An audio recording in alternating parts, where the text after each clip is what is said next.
changing the gas bulb of Fujidensu.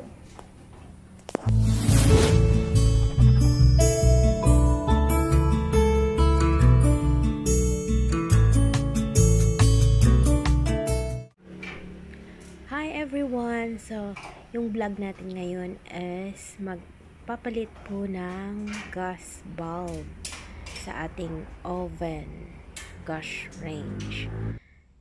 Yan po, sinisimula na po kanina. Binuksan na po yung mga laman dyan sa loob para po mapalitan na po yung dual gas bulb kasi po ay nasira na po siya. Hindi na po gumagana yung may gas. So, hindi po lumalabas yung gas patungo po sa ating oven. So, ayan. Pinapalitan po siya. Tinatry. Yung dito banda. And dyan siya. Yan. Pag napalitan na po yan, is gagana na po yung ating oven. Makabake na po tayo. Makapag-grill na din po tayo. So, yan guys.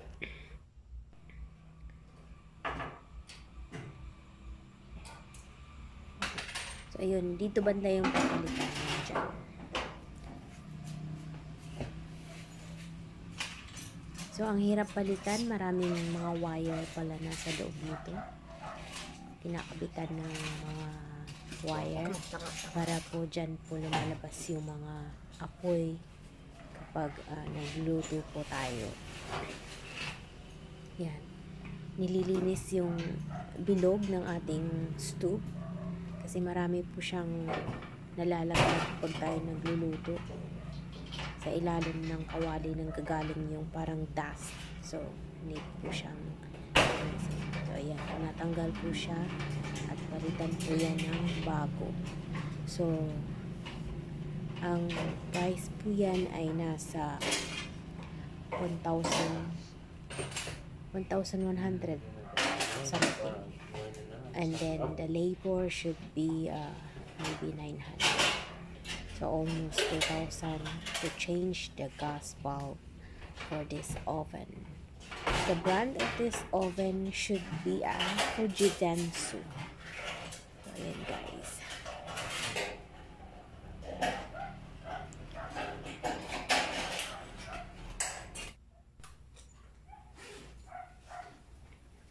So, pagkatapos palitan po yan, ibabalik lang din po yung mga cover niyan at magsisimula na namang bubuksan at i-testing yung mga ilaw. Pag umiilaw po siya, gumagana lahat ng mga burner. So, ayan, pati yung oven, pati yung grill, ita-try po yan.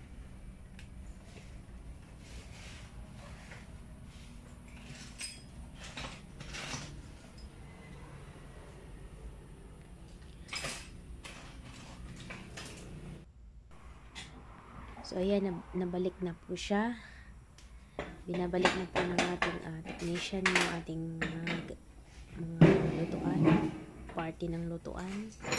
Mga burner natin. Pati yung mga hawakan pag nagbubukas ng apoy. Binabalik po siya isa-isa.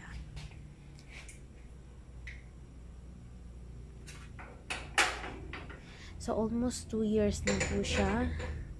Kaya may damage na din. Now he's trying to try and demonstrate to the dancer. Amo ni sang sa grilling. Rotisserie anas lalong. Duha gali. So patay na tong sa babaw ya. Patay na isa. Once nga mag-zero na sa dire. Patay na. Amo na sang ilang dead point nila nga duha. So, ano na sa rotisserie na siya, mag-lechon ka lang, ma'am. Siyempre ka ma-lechon ka. Kuhaon mo nisa. Then, i-drop mo nisa. Drop mo din. Para sa saralod.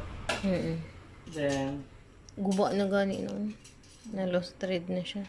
Sobra kainit. Pwede mo na sa mga. mga purpose. Doon naguba, naging malala sir. Do wala na siya ka-ikot. Nalipat ko gali. Arang. Ara. Ga-ikot siya. Ikot siya.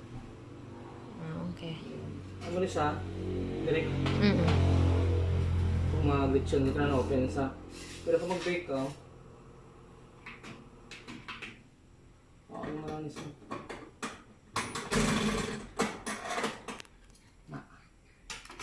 Mag-bake ka naman sa, kung gusto mo 2 ka layer, 1 ka layer, 2 ka layer.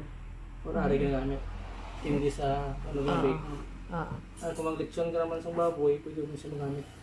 Bulot tulong-tungan niya. Mga pork chop o alam ko ba lang. Tapos alis na alom, ginisa mo. For example, may kasang kurente, burn out, gusto mo mag-bake. Or gusto mo mag-lechon. Pero hindi mo pag wala ko rin example, wala kurente. Ang purpose niya is para dire. So, before ka mapandar, nalanas ko naman ay kakalayo siya. Kalayo, tapos.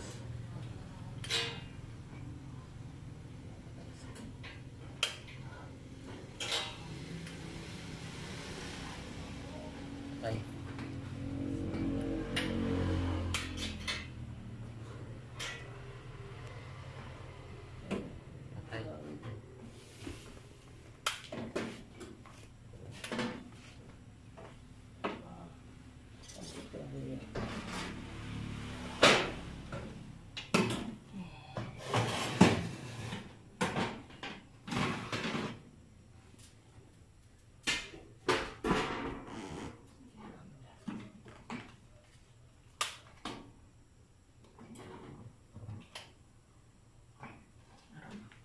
Kailangan mag-press ka, ma'am. Hatag ka na yung mga 3 to 5 seconds before release. Ang slalom.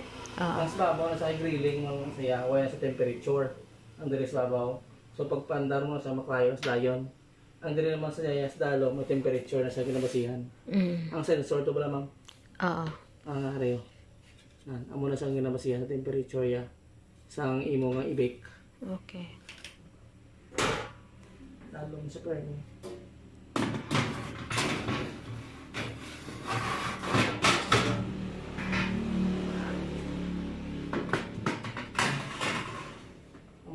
Sa serve nila as ano ang basin sang oil lamang. Tapos kung magtinlo ka naman for maintenance naman saya, before mo sa tinluan niyo, sampung tabaw ko tapos luto. Gusto mo sa tinluan, pabaon mo gid siya anay nga way di siya init. Before mo siya tinluan. Tapos bawal na sa tinluan sa tap water pala ma'am. Kinahanglan medyo alabab.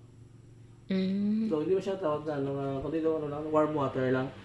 Kaya kung sample mga init ang isa ka object, then ikulpihan mo siya, may tendency nga mag-crack siya or mag-deform. Tama. Sige. Thank you.